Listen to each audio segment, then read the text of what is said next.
Baik, Assalamualaikum warahmatullahi wabarakatuh. Halo teman-teman, kembali lagi pada channel YouTube aku. Nah, kali ini aku bakal podcast bersama teman satu kampus aku sendiri, yaitu Maharani Mandawa Putri, atau yang biasa kami sering panggil di Meher.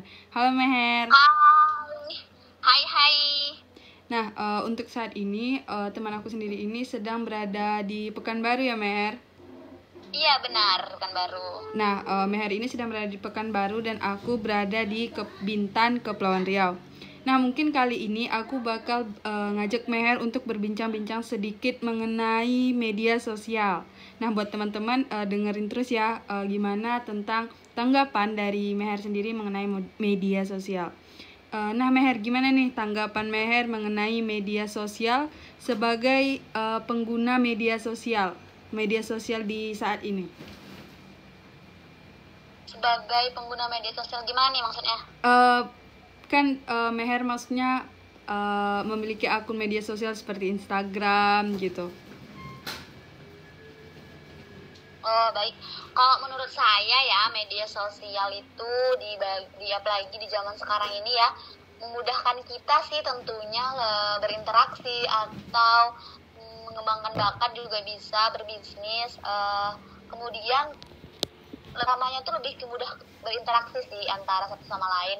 Ketika kita dijauhkan oleh jarak, kita bisa berkomunikasi menggunakan media sosial yang ada. Itu sih dari tanggapan dari saya. Nah, dari sudut pandang Meher sendiri, apakah media sosial ini sendiri memiliki maksudnya antara kelebihan dan kekurangan? Menurut Meher lebih banyak kelebihannya atau kekurangannya? Menurut saya ya, berbicara tentang kelemahan dan kelebihan, menurut saya banyak kelebihannya sih gitu. Kelebihannya tuh kita ya tadi ya, kita bisa berinteraksi kepada teman-teman kita. Terus kita juga bisa menemukan teman-teman baru yang kita temui misalnya di Instagram, terus di Line atau Twitter atau Facebook juga kita bisa menemukan teman-teman baru kita. Nah, kemudian kelebihannya itu bisa kayak mengembangkan bakat gitu. Nah, kita misalnya kita punya bakat apa nih, bisa kita taruh atau kita posting di sosial media gitu. Nah, sekarang lagi ada namanya kayak seperti YouTube gitu kan, TikTok. Kita bisa mengembangkan bakat kita melalui akun-akun tersebut.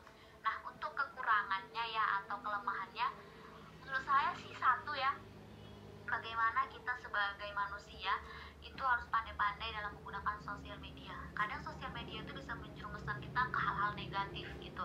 Jadi pandai-pandai kita saja dalam menggunakan sosial media. Begitu juga dengan anak-anak yang di bawah umur gitu. Kadang kan ada orang tua tuh yang mungkin ya kayak terlalu sibuk atau kayak kurang memperhatikan sehingga anak-anak itu lebih terlalu berlebihan gitu menggunakan sosial media. Jadi dampaknya kepada anak-anak itu sendiri. Itu dari saya. Nah Meher, kalau boleh tahu nih dari Meher sendiri, media sosial apa yang saat ini Meher gunakan untuk mengakses informasi dan berkomunikasi? Media sosial apa saja? Ya oke. Kalau untuk mendapatkan informasi serta berkomunikasi itu pasti yang saya gunakan adalah Instagram, kemudian WhatsApp, Facebook, Twitter gitu. Karena di situ tuh kayak sumber informasi gitu. Kalau berkomunikasi ya pasti kita ada WA gitu sih, lebih ke intensnya gitu. Baik. Nah, sejalan dengan perkembangan teknologi sekarang, di mana kita sering mendapatkan berbagai informasi itu melalui media sosial dan juga beberapa teknologi canggih.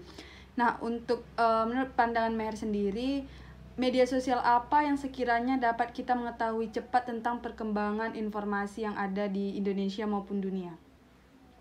Oke, kalau misalnya berbicara cepat itu di Twitter sih, karena kita tuh mengetahui misalnya nih ada kayak yang trending atau yang viral, itu biasanya ada tuh kayak ditemukan atau pencarian tuh dia paling atas. Nah, jadi kita mengetahui apa-apa saja informasi serta apa-apa saja yang terjadi di Indonesia khususnya gitu.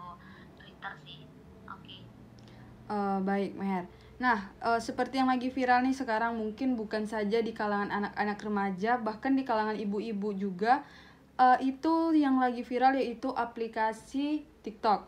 Nah, apa tanggapan Meher sendiri tentang penggunaan aplikasi TikTok yang dimana bisa kita lihat aplikasi TikTok ini bahkan digunakan rata-rata itu anak-anak di bawah umur. Bukan rata-rata sih, tapi lebih ke 20% anak di bawah umur. Takutnya bisa kita ketahui sendiri kalau di TikTok itu mungkin ada unsur-unsur dewasa seperti itu.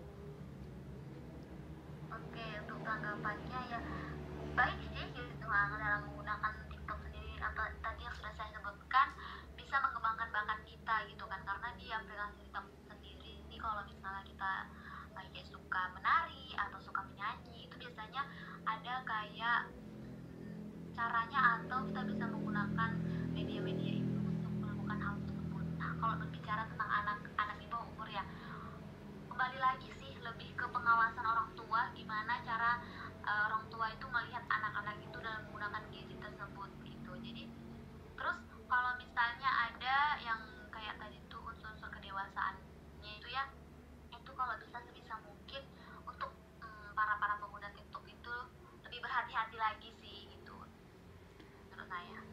Baik Meher, gimana tanggapan Meher juga mengenai penggunaan gadget untuk anak-anak di bawah umur, sedangkan bisa kita ketahui bahwasanya penggunaan gadget untuk anak di bawah umur itu sering tidak terkontrol, misal seperti main hingga larut malam atau bahkan banyak situs-situs yang tidak resmi yang mengandung unsur dewasa seperti itu. Apakah salah dari orang tua atau harus ada batasan? Baik, kalau misalnya seperti itu ya tadi sih yang pertama itu kayak orang tua lebih mengawasin untuk anak-anaknya dalam menggunakan gadget gitu. Nah, apalagi kan memang dengan perkembangan zaman semuanya pasti kita mengikuti perkembangan zaman. Kayak zaman dulu tuh tidak ada yang menggunakan gadget gitu kan, sedangkan sekarang tuh banyak yang menggunakan gadget anak-anak karena juga informasi apapun itu lebih mudah dengan gadget. Nah, terus kalau misalnya kayak belajar atau apa-apa itu kayak misalnya YouTube ya, menggunakan gadget tuh kayak lebih asik aja gitu membawa anak. Dan kalau misalnya zaman dulu tuh kan biasa dengan membaca buku gitu, mungkin anak-anak zaman sekarang kayak bosan gitu kan. Ya itu boleh gitu, menurut saya tuh boleh, sangat baik juga untuk anak-anak yang sekarang. Tapi menurut saya tuh kayak perlu juga sih dibatasin untuk orang tuanya dalam menggunakan anak tersebut dalam menggunakan gadget gitu kan. Nah, untuk situs-situs tentang dewasa itu ya itu lagi kembali ke orang tua. Kemudian saran saya ya, atau ini untuk para siapapun yang mendengar podcast ini, atau kayak kadang kan ada sih orang-orang yang provokasi atau provokator dalam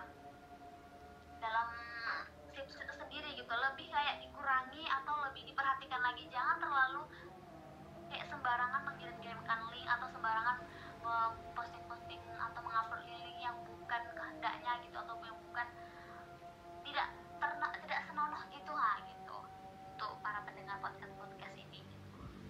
Baik teman-teman, untuk para pendengar podcast ini mungkin itu adalah salah satu pesan dari Maharani Mandawa mengenai penggunaan gadget atau batasan-batasan yang harus dilakukan orang tua mengenai gadget terhadap anaknya ya Meher ya. Nah baik nih Meher, mungkin yang tadi itu adalah pembahasan terakhir yang mungkin saya tanyakan kepada Meher atau mengenai sudut pandang Meher.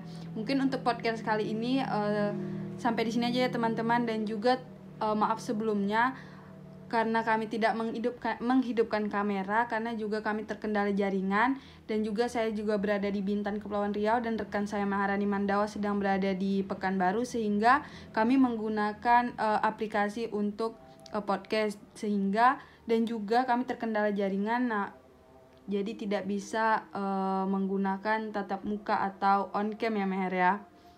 Ya benar sekali. Nah, mungkin itu aja nih Meher untuk podcast atau bincang-bincang kita kali ini mengenai media sosial.